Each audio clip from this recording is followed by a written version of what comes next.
हरे कृष्णा, राधे राधे।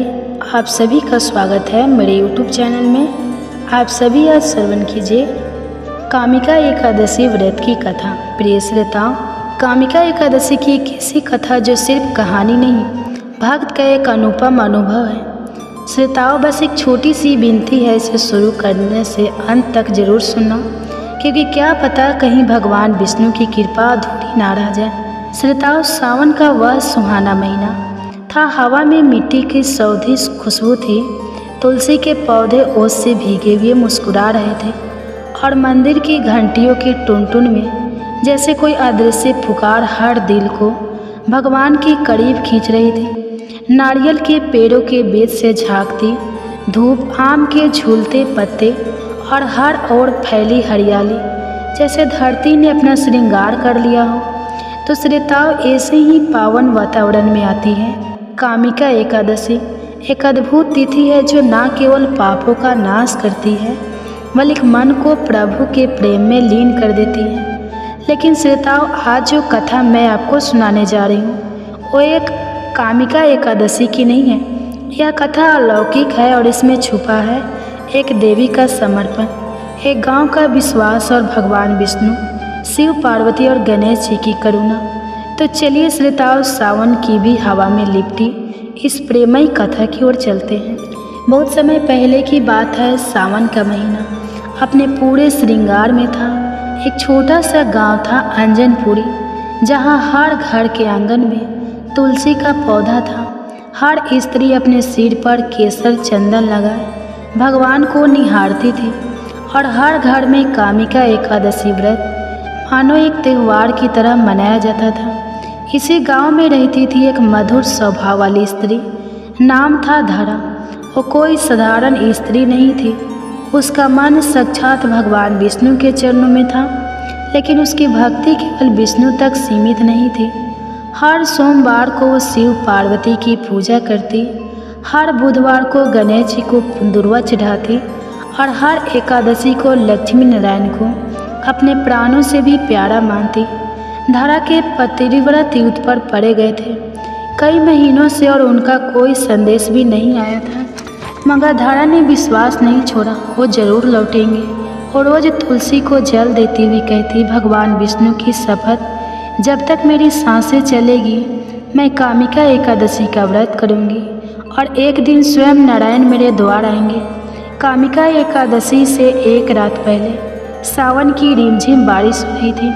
आकाश में बिजली की हल्की चमक थी, पर धारा डर नहीं रही थी। उसने तुलसी के सामने दीपक जलाया और एक नई पीली साड़ी में सजी मानो लक्ष्मी माँ ही स्वयं उसका श्रृंगार कर रही हो। उस रात उसने जो सपना देखा वो उसकी सारी थकान मिट गया। सपने में भगवान विष्णु एक विशाल कमल पर विराजमान थे। उनके साथ लक्ष्मी जी थी और वही पास में शिव जी ध्यान मग्न थे। पार्वती माँ शिव के चरण दबा रही थी और गणेश जी मुस्कुरा रहे थे। भगवान विष्णु ने धारा से कहा, धारा, तेरा प्रेम, तेरा व्रत और तेरा विश्वास हमें खींच लिया। कल जब सूरज निकलेगा तुझे तेरा सुख भी मिलेगा, तेरा उत्तर भी। कामिका एकादशी की सुबह जैसे कोई स्वर्ग उतर आया हो। आकाश साफ था, मंदिरों में शंख बज रहे थे और धारा ने विधि पूर्वक व्रत आरंभ किया। उसने गणेश जी को पहला भोग लगाया, मीठे लड्डू, फिर शिव जी को बेलपत्र, पार्वती माँ को चूड़ियाँ और अंत में लक्ष्मी नारायण को तुलसी पत्रों से सजी थाली। और जैसे ही उसने आंखें बंद की, दरवाजे पर किसी ने आवाज़ दी। धारा वो आवाज़ वही जिसे उसने महीनों से तरस कर सुना था। उसके विराज की थी। दरवाजे पर खड़ा था उसका पति जर्जर लेकिन सुरक्षित। धारा की आंखें भर आई। उसने भगवान को नमन किया और कहा, मैंने तो बस एकादशी का व्रत किया था और आपने मुझे मेरा संपूर्ण संसार लौटा दिया। श्रोताओं, विराज को देखकर धारा जैसे अपनी सारी साधना का फल पा चुकी थी, लेकिन उसने उस दिन रोकर कुछ मांगा नहीं। बस चुपचाप भगवान के चरणों में तुलसी पत्र रख दिए और बोली, हे नारायण, आपने मेरी परीक्षा भी ली और मुझे मेरा सुख भी लौटा दिया। अब बस एक ही इच्छा है, आप मेरे मन में सदा विराजे रहो। विराज ने धीमे स्वर में कहा, धारा, मैं युद्ध भूमि में बहुत घायल हो गया था। किसी झील के किनारे पड़ा था, अकेला, होश भी नहीं था। लेकिन एक दिन एक साधु आया जिसने मेरे माथे पर जल छिड़का और कहा, तेरी पत्नी हर कामिका एकादशी को व्रत रखती है, उसके पुण्य के कारण ही तू बच गया। उस दिन से मेरे हृदय में भगवान विष्णु की छवि बस गई। धारा सुन रही थी मगर उसकी आंखें भाव विभोर थी। उसे अब अपने व्रत पर कोई अभिमान नहीं था, बस एक गहरा प्रेम था। वो प्रेम जो लक्ष्मी नारायण और शिव पार्वती के बीच है, शुद्ध, निस्वार्थ और त्याग में। अगले दिन अंजनपुरी में हर स्त्री धारा के आंगन में इकट्ठा हुई। सबके सिर पर सावन की हरियाली जैसे मुकुट बन गई थी। औरतें बोली, धारा तू अब हमारी गुरु बन गई है। तू हमें बताना कामिका एकादशी का व्रत कैसे करे कि हमें भी भगवान की ऐसी कृपा मिले। धारा मुस्कुराई जैसे माँ पार्वती अपने बच्चे को देखती है। उसने कहा, बहनों, व्रत कोई कठिन यज्ञ नहीं है। सच्चा प्रेम हो, आस्था हो और मन में भगवान का नाम हो, बस वही व्रत है। कामिका एकादशी का अर्थ है कामनाओं का त्याग और प्रभु में विश्वास। फिर उसने वही विधि बताई।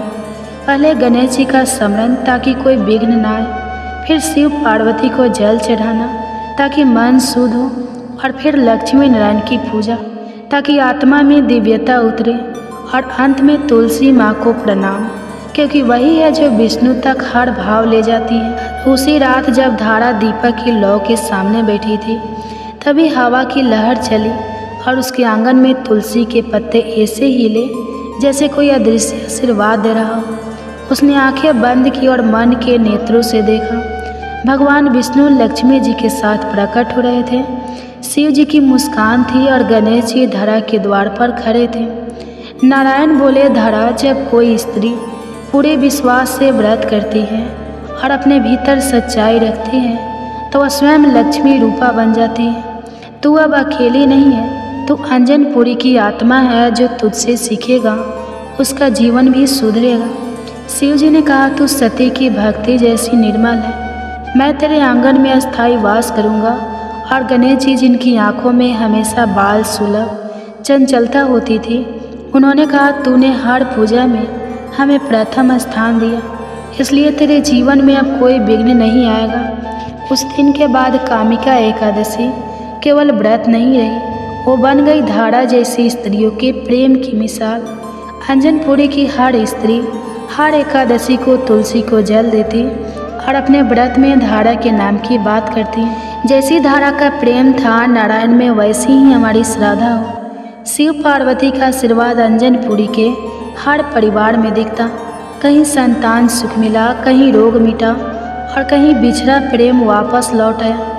और बहनों, ऐसा कहा जाता है कि सावन की हर कामिका एकादशी की रात जब हवा धीमे धीमे बहती है और तुलसी की पत्तियां धीमे धीमे हिलती है, वो कोई साधारण हवा नहीं होती, वो वही देवता होते हैं जो धारा की कथा सुनने आते हैं। श्रोताओं, धारा की आंखें बंद थी, लेकिन उसके मन में अब कोई इच्छा शेष नहीं था, ना कोई मांग, ना कोई शिकायत, बस एक संतोष। वैसा ही संतोष जैसा माँ पार्वती को शिव के सानिध्य में मिलता है, वैसा ही सुख जैसा लक्ष्मी को नारायण के चरणों में मिलता है।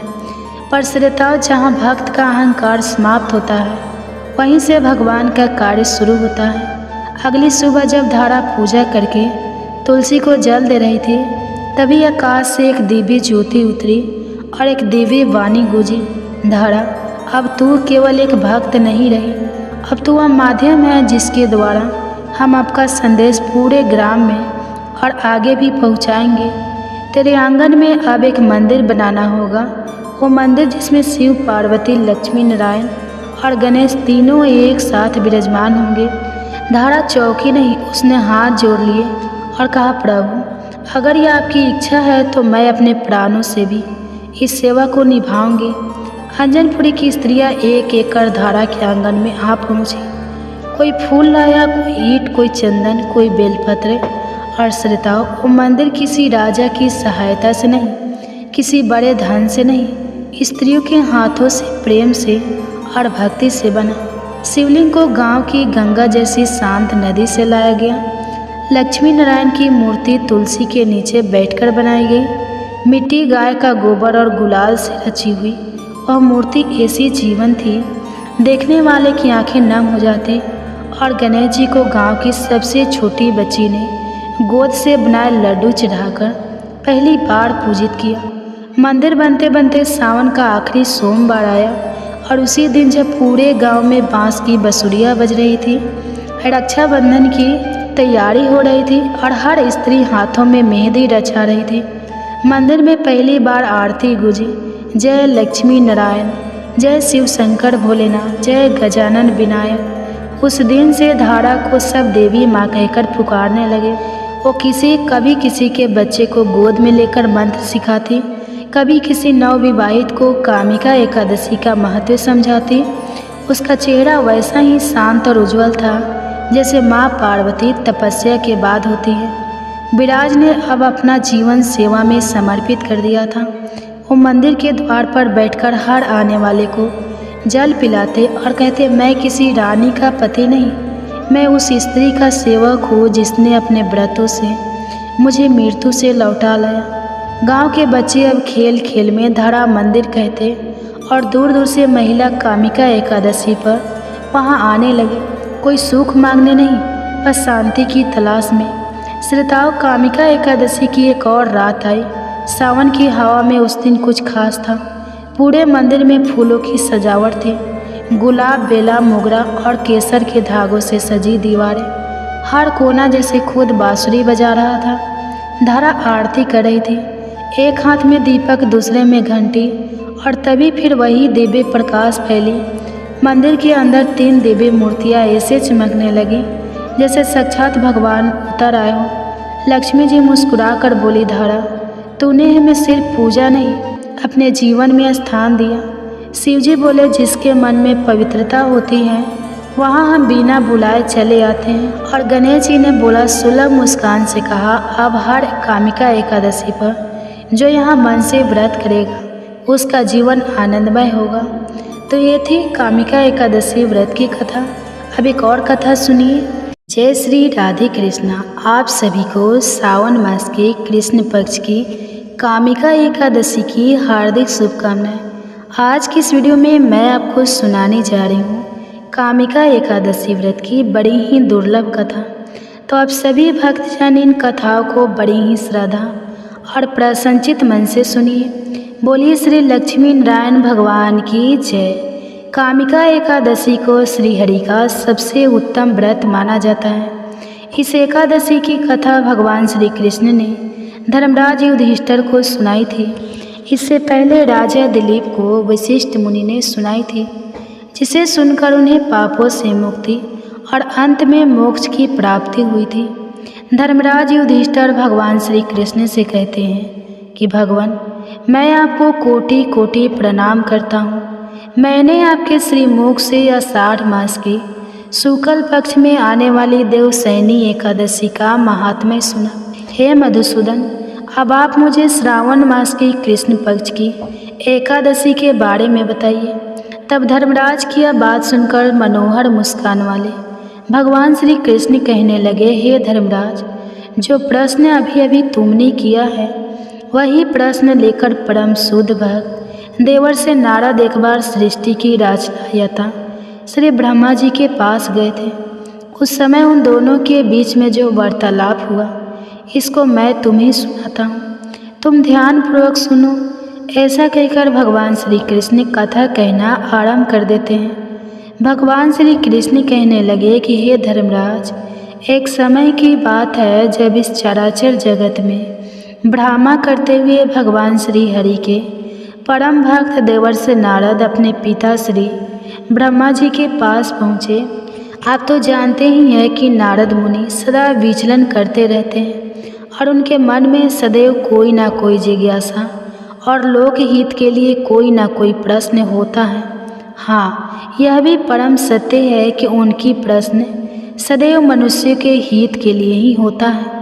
तो ऐसा ही एक प्रश्न उन्होंने श्री ब्रह्मा जी से पूछा। कहने लगे, हे कमलासन, हे परमपिता, पवित्र श्रावण मास की कृष्ण पक्ष में कौन सी एकादशी आती है? उसकी पूजा विधि क्या है, इस दिन किसकी आराधना करनी चाहिए और इस व्रत से क्या लाभ होता है, कृपया मुझे बताइए। नारद मुनि की बातों को सुनकर, उनका प्रश्न सुनकर श्री ब्रह्मा जी कहने लगे, हे नारद, लोक कल्याण के लिए जो तुमने मुझे प्रश्न पूछा है, अब उसका उत्तर भी सुनो। सावन मास के कृष्ण पक्ष में आने वाली परम कल्याणी एकादशी को कामिका एकादशी कहा जाता है और यह एकादशी इतनी पावन, इतनी पवित्र होती है कि उसके स्मरण और श्रवण मात्र से ही वेदों में वर्णित वाजपेयी यज्ञ करने का फल प्राप्त हो जाता है। जो मनुष्य इस एकादशी के दिन चतुर्भुज रूप में शंख, चक्र, गदा और पग धारण किए हुए भगवान श्री हरि की पूजा करता है, उसे जो फल मिलता है उसे गुणों 100 फल गंगा काशी नाम सारण्य और पुष्कर स्नान से मिलता है। वह विष्णु भगवान के पूजन से मिलता है, जो फल सूर्य और चंद्र ग्रहण पर, कुरुक्षेत्र और काशी में स्नान करने से, समुद्र वन सहित पृथ्वी दान करने से, सिंह राशि के बृहस्पति में, गोदावरी और गंडकी नदी में स्नान से भी प्राप्त नहीं होता। वह भगवान विष्णु के पूजन से मिलता है। जो मनुष्य सावन मास में भगवान श्री हरि का पूजन करते हैं, उनसे देवता, गंधर्व, सूर्य आदि सब पूजित हो जाते हैं। अतः पापों से डरने वाले मनुष्य को कामिका एकादशी का व्रत और विष्णु भगवान का पूजन अवश्य करना चाहिए। पाप रूपी कीचड़ में फंसे हुए और संसार रूपी समुद्र में डूबे मनुष्य के लिए इस एकादशी का व्रत और भगवान विष्णु का पूजन अत्यंत आवश्यक है। इससे बढ़कर पापों के नाश का कोई उपाय नहीं है। हे नारद, स्वयं भगवान ने यही कहा है कि कामिका एकादशी के व्रत से जीव कुछ योनियों को प्राप्त नहीं होता। जो मनुष्य इस एकादशी के दिन भक्ति पूर्वक तुलसी दाल भगवान श्री हरि विष्णु जी को अर्पण करते हैं, वे इस संसार की समस्त पापों से दूर रहते हैं। विष्णु भगवान रत्न, मोती, मणि तथा आभूषण आदि से इतने प्रसन्न नहीं होते जितने तुलसी दल से होते हैं। तुलसी दल पूजन का फल 4 भार चांदी और 1 भार स्वर्ण के दान के बराबर होता है। हे नारद, मैं स्वयं भगवान की अति प्रिय तुलसी देवी को सदैव नमस्कार करता हूँ। तुलसी के पौधे को सींचने से मनुष्य की सभी यातनाएं नष्ट हो जाती हैं। दर्शन मात्र से सब पाप नष्ट हो जाते हैं और स्पर्श से मनुष्य पवित्र हो जाता है। कामिका एकादशी की रात्रि को दीपदान तथा जागरण के फल का महात्म चित्रगुप्त भी नहीं कह सकते। जो इस एकादशी की रात्रि को भगवान श्री हरि विष्णु के मंदिर में दीपक जलाते हैं, उनके पितर स्वर्ग लोक में अमृत पान करते हैं तथा जो घी या तेल का दीपक जलाते हैं, वे 100 करोड़ दीपकों से प्रकाशित होकर सूर्य लोक को जाते हैं। अंत में ब्रह्मा जी ने नारद जी से कहा, ब्रह्मा हत्या तथा भ्रूण हत्या आदि पापों को नष्ट करने वाली इस कामिका एकादशी का व्रत मनुष्य को यत्नपूर्वक अवश्य करना चाहिए। व्रत करने पर तो सभी कामनाओं की पूर्ति होती ही है। इस कामिका एकादशी के महात्म को श्रद्धापूर्वक पढ़ने या सुनने वाले व्यक्ति के समस्त पाप नष्ट होकर उसे विष्णु लोक की प्राप्ति हो जाती है। तो बोलिए श्री लक्ष्मी नारायण भगवान जी की जय। अब आप सुनिए कामिका एकादशी की व्रत कथा। कामिका एकादशी की कथा के अनुसार किसी गांव में एक पहलवान रहा करता था। उस गांव में ब्राह्मण भी रहा करते थे। पहलवान का स्वभाव बहुत ही क्रोधी था। वह बात बात पर क्रोधित हो जाया करता था और किसी से भी झगड़ा कर लिया करता था। एक दिन की बात है, गांव में ही एक ब्राह्मण से उसकी बहस हो गई। बहस इतनी बढ़ गई कि उन दोनों के बीच में हाथापाई होने लगी और इसी हाथापाई के बीच पहलवान के हाथों से ब्राह्मण की हत्या हो गई। अपने हाथों से मारे गए ब्राह्मण की क्रिया उस पहलवान ने करनी चाहिए, लेकिन पंडितों ने उसे क्रिया कर्म में सम्मिलित होने से मना कर दिया। ब्राह्मणों ने कहा कि तुम पर ब्रह्मा हत्या का दोष है, पहले प्रायश्चित करके इस पाप से मुक्त हो जाओ, तब हम तुम्हारे घर पर भोजन करेंगे। तब वह पहलवान पूछने लगा कि हे महाराज, इससे मुक्त होने का क्या उपाय है? तब ब्राह्मण ने उसे बताया कि श्रावण मास के कृष्ण पक्ष की एकादशी को भक्ति भाव से श्रद्धापूर्वक भगवान श्री हरि का व्रत और पूजन कर ब्राह्मण को भोजन कराकर दक्षिणा देकर उनसे आशीर्वाद प्राप्त करने के बाद ही तुम्हें इस पाप से मुक्ति मिल पाएगी। तब पंडितों को बताए हुए विधि के अनुसार व्रत करने वाली रात में भगवान श्री हरि ने उस पहलवान को दर्शन देकर कहा कि मैंने तुम्हारा व्रत स्वीकार किया है, अब तुम्हें ब्रह्मा हत्या के पाप से मुक्ति मिल गई है। इस व्रत को करने से ब्रह्मा हत्या, भ्रूण हत्या आदि सभी पापों का नाश हो जाता है और ऐसा व्यक्ति इस लोक में सभी सुखों को भोग कर अंत में श्री विष्णु धाम को जाता है। जो भी भक्त सच्चे मन से कामिका एकादशी के इस महात्म्य को सुनता अथवा दूसरे को सुनाता है, उस मनुष्य को भी अंत में स्वर्ग लोक की प्राप्ति होती है। बोलिए माता लक्ष्मी और भगवान श्री विष्णु जी की जय। आप सुनेंगे एकादशी माता की कथा। प्रेम से बोलिए एकादशी माता की जय। एकादशी माता की पवित्र कथा की ओर बढ़ते हैं ताकि हम उनके आशीर्वाद से अपने जीवन को धन्य बना सकें। एक बार एक राज्य का राजा बहुत ही बुद्धिमान और बलशाली था। वह राजा हमेशा अपनी प्रजा का भी बहुत अच्छे से ध्यान रखता था। प्रजा भी राजा को बहुत प्रेम करती थी। राजा की 2 बेटियां थी। राजा अपनी दोनों बेटियों से बहुत स्नेह करता था। राजा की छोटी बेटी दिखने में बहुत सुंदर और आकर्षित थी और राजा की बड़ी बेटी छोटी बेटी के मुकाबले थोड़ी कम सुंदर थी। राजा की ये छोटी बेटी माता की पूजा किया करती थी और सभी लोग राजा की छोटी बेटी से बहुत प्रेम करते थे, उसकी प्रशंसा किया करते थे। राजा भी अपनी छोटी बेटी को बड़ी बेटी से अधिक प्रेम करता था, जिसके कारण राजा की बड़ी बेटी को अपनी ही छोटी बहन से बहुत नफरत होने लगी थी।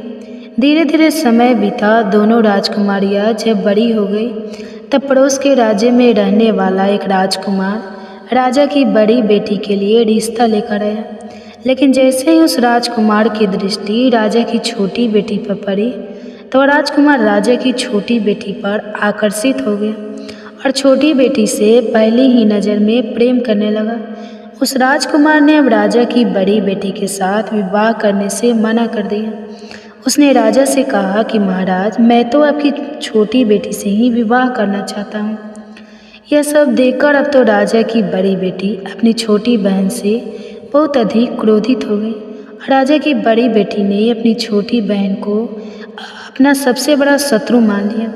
राजा की बड़ी बेटी ने अपनी छोटी बहन से बदला लेने का निर्णय किया तो राजा की बड़ी बेटी ने अपनी छोटी बहन को जान से ही मारने का उपाय सोचा। अब बड़ी बेटी ने अपनी छोटी बहन को मारने के लिए सबसे पहले एक लड्डू में जहर मिलाकर अपनी छोटी बहन को खाने को दे दिया।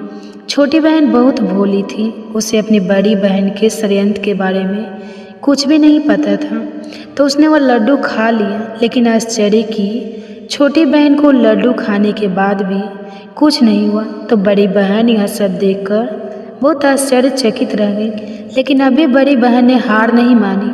जब एक रात उसकी छोटी बहन कमरे में सो रही थी तब उसने एक मटके में सांप रखकर उसके कमरे में छोड़ दिया। लेकिन सांप भी छोटी बहन का कुछ नहीं बिगाड़ पाया। जिसके बाद बड़ी बहन ने अपनी छोटी बहन से कहा कि चलो बहन, हम लोग कुएं से पानी भरकर लाते हैं। छोटी बहन चलने के लिए तैयार हो गई।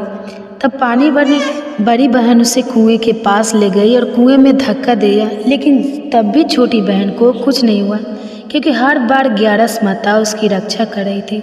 और उधर बड़ी बहन अपने सारे प्रयास के बाद भी लगातार असफल हो रही थी, जिस कारण वह और अधिक क्रोधित हो गई। फिर उसने अपनी छोटी बहन के पास जाकर उससे प्रश्न किया कि मेरी छोटी बहन, क्या तुमको पता है कि भगवान ने सबकी मृत्यु एक निश्चित समय पर लिखी है, और कैसे तुम्हारी या मेरी मृत्यु होगी, क्या तुम यह जानती हो? तब छोटी बहन ने अपनी बड़ी बहन को बताया कि हाँ दीदी, बाकी का तो नहीं पता, लेकिन मैं जानती हूँ कि मेरी मृत्यु कैसे हुई। छोटी बहन ने यह सारी बात सुनकर अब तो बड़ी बहन मन ही मन प्रसन्न होने लगी। तब उसने छोटी बहन से कहा कि बहन, तब मुझे बताओ कि तुम्हारी मृत्यु का राज क्या है। अब छोटी बहन ने अपनी बड़ी बहन से कहा कि दीदी, मेरी मृत्यु तो एक तोते में है। जो तोते के गले में एक हार है, उससे ही मेरी मृत्यु होगी। जब तक कोई भी व्यक्ति तोते को मारकर उस हार को अपने गले में पहनेगा तो मैं मूर्छित हो जाऊंगी, और जैसे ही उस हार को अपने गले से उतारेगा तो मैं वापस जीवित हो जाऊंगी। अपनी छोटी बहन की मृत्यु का राज जानकर अब तो बड़ी बहन बड़ी खुश हुई।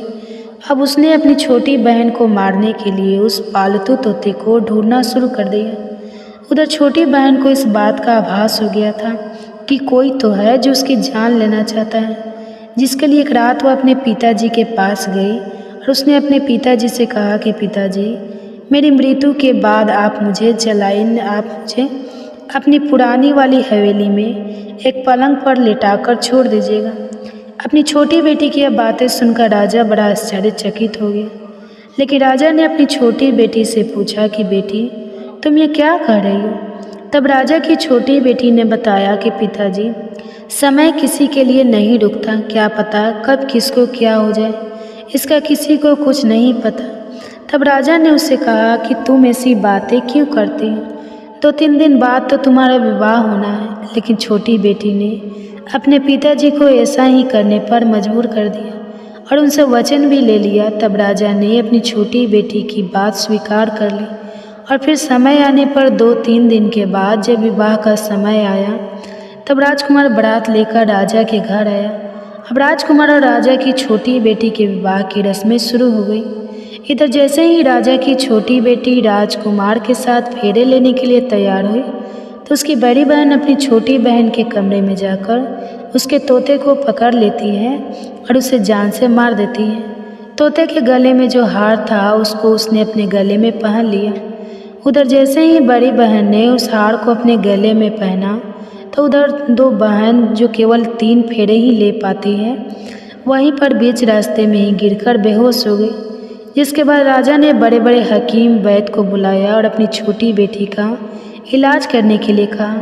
राजा की बात सुनकर जब वैद्य ने छोटी बेटी को देखा तो राजा को बताया कि महाराज, आपकी छोटी बेटी ना तो जीवित है और ना मरी हुई है। ऐसा तो मैं पहली बार देख रहा हूँ। राजा ने वैद्य और हकीम को यह बात बाहर बताने से मना कर दिया और उनसे कहा कि अगर तुमने यह बात किसी को बाहर बताई तो हम तुमको फांसी पर लटका देंगे।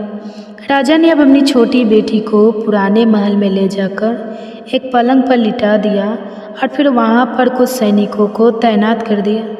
इसके बाद राजा वापस अपने महल में आ गया। इधर राजा की बड़ी बेटी अपने पिताजी के पास आई और कहने लगी, पिताजी, अगर वो विवाह संपन्न नहीं हुआ तो आपकी इज्जत का क्या होगा? जरा सोचिए, अगर आप कहें तो मैं आपकी इज्जत बचाने के लिए इस राजकुमार से विवाह करने के लिए तैयार हूँ। राजा अपनी बड़ी बेटी के षड्यंत्र के बारे में कुछ भी नहीं जानता था, तो उसने अपनी बड़ी बेटी की बात मान ली और तब राजा ने अपनी बड़ी बेटी को छोटी बेटी के कपड़े, आभूषण आदि पहनाकर मंडप में भेज दिया ताकि किसी को इस बात का पता न चले कि विवाह छोटी बेटी के साथ नहीं बल्कि बड़ी बेटी के साथ हो रहा है। लेकिन राजकुमार यह जान गया था कि यह तो राजा की छोटी बेटी नहीं है बल्कि राजा की बड़ी बेटी है। अब राजकुमार ने राजा की बड़ी बेटी से विवाह करने से मना कर दिया। तब सभी लोगों ने राजकुमार को मजबूर करके राजा की बड़ी बेटी से बचे हुए फेरों को संपन्न करा दिया और फिर विवाह संपन्न हो गया। जिसके बाद राजकुमार राजा की बड़ी बेटी को अपने महल में ले गया। विवाह होने के बाद राजकुमार उसने ना तो बातें करता था, ना उसे पसंद करता था, ना ही उसके आसपास जाता था। राजकुमार ने तो यह फैसला भी कर लिया था कि चाहे कुछ भी हो जाए वो अपनी प्रेमिका को ढूंढ कर रहेगा और जान कर रहेगा कि उसके साथ हुआ क्या है। फिर एक दिन राजकुमार अपने घोड़े पर सवार होकर राजा के पुराने महल के पास पहुंच गया, जहां पर उसने कुछ सैनिकों को देखा। महल के पास पहुंचकर राजकुमार ने जब महल को ध्यान से देखा तो वह समझ गया कि तो हमारे ससुर जी का ही महल है। तब राजकुमार ने सैनिकों से पूछा कि तुम लोग यहाँ क्या कर रहे हो और इस महल के अंदर उस पलंग पर कौन लेटा है? जिसके बाद राजा के सैनिकों ने बताया कि यहाँ पर राजा की छोटी बेटी लेटी है। यह सुनकर राजकुमार को बड़ा प्रसन्न हुआ और वह तुरंत अपनी प्रेमिका के पास पहुँच गया, उसकी सेवा करने लगा। जैसे ही रात हुई तो राजा की छोटी बेटी उठकर खड़ी हो गई। अब तो राजकुमार यह सब देखकर और खुश हो गया। उसने अपनी प्रेमिका से पूछा कि तुम यहाँ क्या कर रही हो? तुम मेरे साथ मेरे घर चलकर आओ। तुमने विवाह बीच में से अधूरा क्यों छोड़ दिया? तब राजकुमारी ने राजकुमार को सारी बातें बता दी कि मेरी जान एक तोते में बसती थी और यह बात मैंने सिर्फ अपनी बड़ी बहन को बता दी थी। मुझे पता है कि उसने ही मुझे मारने का प्रयास किया है। उसके पास एक हार है जिसको वह सुबह पहन लेती है और रात को उतार कर रख देती है। जब तक वह हार को पहने रखती है तब तक मैं मूर्छित रहती हूँ, और जैसे ही वह हार को उतार देती है तो मैं जीवित हो जाती हूँ। और जब तक मेरी बहन के पास वह हार रहेगा तब तक मैं ऐसे ही जीवित और मूर्छित होती रहूँगी। अगर मेरी बड़ी बहन के पास जो हार है वह मेरे हाथ लग जाए तो मैं हमेशा के लिए जीवित हो जाऊँगी। सारा रहस्य जानकर राजकुमार ने छोटी राजकुमारी के साथ ही रहने का निर्णय ले लिया और उसने अपने बचे हुए सारे फेरे उस पलंग पर लेटी हुई छोटी राजकुमारी के साथ पूरे कर लिए और अपना विवाह भी पूर्ण कर लिया और वह वहीं पर रहने लगा। देखते ही देखते समय बीतने पर कुछ दिनों में छोटी राजकुमारी गर्भवती हो गई। एक दिन राजकुमार को किसी काम से बाहर जाना पड़ा। तब राजकुमारी के पेट में बहुत तेज से दर्द उठा, जिसके बाद उसने एकादशी माता का आंगन किया। जिसके बाद वहाँ पर माँ प्रकट हुई और उन्होंने उसका प्रसव कराकर उसे प्रसव पीड़ा से मुक्ति दिलाकर एक पुत्र की प्राप्ति करवाई। और वहीं पर अचानक से तभी राजकुमार भी आ गया। राजकुमार ने ग्यारस माता को देखा तो वह आश्चर्यचकित हो गया और उसने तुरंत ग्यारस माता को प्रणाम किया। ग्यारस माता ने राजकुमार से कहा कि जब तुम्हारा पुत्र 5 वर्ष का हो जाए तब तुम अपनी पत्नी का हार इसके गले में डाल देना। देखते ही देखते राजकुमार और राजा की छोटी बेटी का पुत्र 5 वर्ष का हो गया। तो राजकुमार अपने बेटे से कहने लगा कि बेटा, मैं कुछ काम से बाहर जा रहा हूँ, तुम अपनी माता का ध्यान रखना। ऐसा कहकर वह वहाँ से चला गया। लेकिन जब राजकुमार वहाँ से बाहर जा रहा था तब बड़ी बहन के सैनिकों ने उसे देख लिया और बड़ी बहन को जाकर सारी बातें बता दी। इसके बाद बड़ी बहन ने अपनी छोटी बहन के पुत्र का अपहरण करवा लिया और उसको मरवा दिया। छोटी बेटी के पुत्र के 2 टुकड़े उसने करवा दिए। पहला टुकड़ा चक्के के पास छुपा दिया और दूसरा टुकड़ा अपने पलंग के नीचे छुपा लिया। लेकिन ग्यारस माता अपने भक्तों को किसी कष्ट में नहीं देख सकती, तो अपने भक्त का दुख दूर करने के लिए एक भिखारी का रूप धरकर बड़ी बहन के पास गए। जिसके बाद वह वहाँ पर भिक्षा मांगने लगी। तो बड़ी बहन ने अपने नौकरों से कहा कि जाकर भिक्षा दे दो। लेकिन जैसे ही नौकर ग्यारस माता को भिक्षा देने के लिए आए तो माता ने उन्हें मना कर दिया। कहने लगी कि मैं तो तुम्हारी महारानी से ही भिक्षा लूँगी। जिसके बाद बड़ी बहन खुद आकर ग्यारस माता को भिक्षा देने लगी। तब माता एक बिल्ली का रूप धारण करके उसके कमरे में चली गई और वहाँ पर छोटी बेटी के पुत्र के दोनों टुकड़ों को उन्होंने आपस में जोड़ दिया। टुकड़े जुड़ते ही वह राजकुमार वापस जीवित हो गया। तब ग्यारस माता उस नन्हे बालक को वापस लेकर आ गई। अब तक ग्यारस माता ने राजकुमार को सारा रहस्य समझा दिया था। अब राजकुमार अपने बेटे को लेकर बड़ी राजकुमारी के पास गया और कहने लगा कि अगर तुम इसका ध्यान अच्छे से रखेगी तभी मैं तुमसे बात करूँगा। अब वह नन्हा बालक बड़ी राजकुमारी के पास रहने लगा।